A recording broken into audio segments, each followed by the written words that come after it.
ये कहानी है आंचल और अभी की कि कैसे दोनों एक गलत फहमी की वजह से अलग हो गए और बाद में कैसे मिले। तो आइए इसे मैं और आप साथ में पढ़ते हैं और जानते हैं कि क्या है आंचल और अभी की कहानी। आंचल और अभी, इनका मानना था कि सबसे अच्छे कपल से पहले अच्छा फ्रेंड होना जरूरी है, तभी आप उस रिश्ते की अहमियत को समझ सकते हैं। अगर आप अच्छे फ्रेंड नहीं हैं तो आप कभी अच्छे कपल नहीं बन सकते हैं। और उनकी इसी सोच की वजह से वो अपनी क्लास के ही नहीं बल्कि पूरे कॉलेज के सबसे अच्छे कपल थे। इन दोनों के बीच का रिश्ता इतना गहरा था कि कॉलेज का हर कपल इनसे जलन महसूस करता था। लेकिन वहीं पर कुछ लोग इनकी तरह बनना भी चाहते थे। और ये दोनों पढ़ाई में भी बहुत अच्छे थे, क्लास और कोचिंग के टॉपर भी थे। आंचल और अभी दोनों की लाइफ अच्छी थी, दोनों की फैमिली एजुकेटेड थी, घर पर भी सब बहुत प्यार करते थे और ये अपनी फैमिली की बहुत रिस्पेक्ट भी करते थे। लेकिन हमेशा इनको एक दूसरे को खोने से डर भी लगता था, क्योंकि आंचल के पापा का ट्रांसफर होने वाला था, जिससे कि दोनों परेशान थे। आंचल के घर वालों को अभी के बारे में और अभी के घर वालों को आंचल के बारे में पता नहीं था। एक दिन जब अभी के पापा ऑफिस जा रहे थे, तभी रास्ते में उनका एक्सीडेंट हो गया और अभी के घर हॉस्पिटल से फोन आया और वो लोग हॉस्पिटल चले गए। लेकिन उसी दिन आंचल के पापा का ट्रांसफर हो जाता है और उन्हें अर्जेंट दूसरी जगह ज्वाइन भी करना होता है, जिससे आंचल को ये सब अभी को बताने का मौका नहीं मिल पाता है। और जब वो कॉलेज जाती है तो वहाँ पर अभी नहीं होता है, और जब वो घर जाती है तो वहाँ पर भी कोई नहीं होता है, जिससे अभी को वो सब नहीं बता पाती। और इन सब से अनजान अभी जब अपने घर और कॉलेज जाता है, तब उसे पता चलता है कि आंचल के पापा का ट्रांसफर हो गया और कोई नहीं जानता कि कहाँ हुआ है। इन सब से अभी टूट जाता है और उसके घर वाले ये देखकर उसे विदेश पढ़ने के लिए भेज देते हैं। और अभी आंचल को भूलने के लिए चला भी जाता है और वो पढ़ाई खत्म करके वहीं पर नौकरी करने लगता है और वहीं पर सेटल भी हो जाता है। फिर एक दिन उसके घर पर उसके एक दोस्त की शादी का कार्ड आता है और जब उसके घर वाले उसे ये बताते हैं तो वो आने से साफ इनकार कर देता है।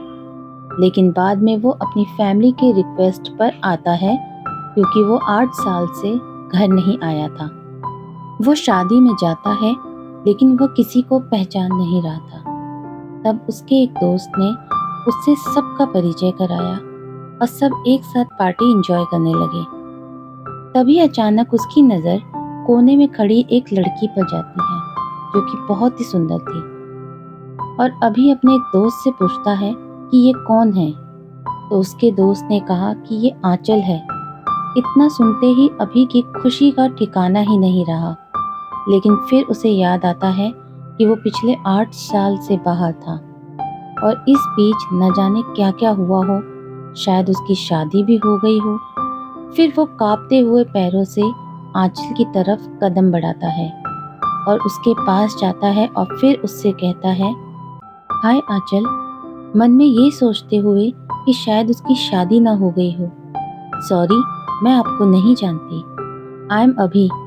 और ये सुनते ही आंचल बहुत खुश हुई, लेकिन वो भी एक पल में ही दुखी हो गई, ये सोचकर कि अभी तो शादी करके अब तक सेटल हो गया होगा।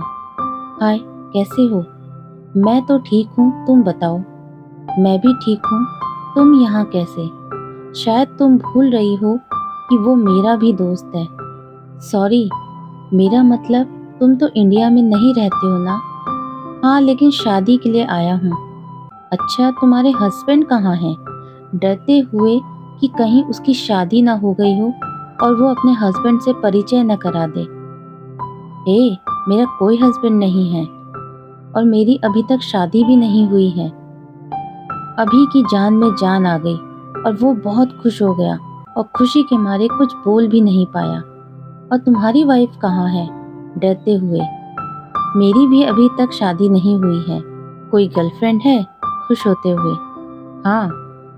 आंचल फिर दुखी हो गई, लेकिन मुस्कुराते हुए पूछा, जिससे कि अभी को पता न चले कि वो दुखी है। कौन है वो खुशनसीब? तुम, डरते हुए कि कहीं उसके गाल पर चाटा न मार दे। आंचल ये सुनते ही बहुत खुश हो गई और उसने कहा, सच? हाँ, मैं अब भी तुमसे प्यार करता हूँ। दोनों के दिल में कहीं न कहीं ये उम्मीद थी कि कभी न कभी वो एक दूसरे से मिलेंगे, और आज वो सपना सच हो गया। फिर दोनों ने अपने घर वालों को बताया और दोनों के घर वाले इसके लिए राजी हो गए, और अभी यहीं रहकर जॉब करने लगा और आंचल से शादी कर ली, और कुछ सालों बाद उनकी एक क्यूट सी बेबी हुई, जिसे दोनों बहुत प्यार करते हैं। इसी के साथ मैं आपसे विदा लेती हूँ दोस्तों। कैसी लगी ये लव स्टोरी कमेंट करके ज़रूर बताएं। अगर आपको ये कहानी ज़रा सी भी पसंद आई हो तो इसे ज़रूर शेयर करें, और ऐसी ही पोस्ट पढ़ने के लिए हमारे चैनल को सब्सक्राइब करें। बाय।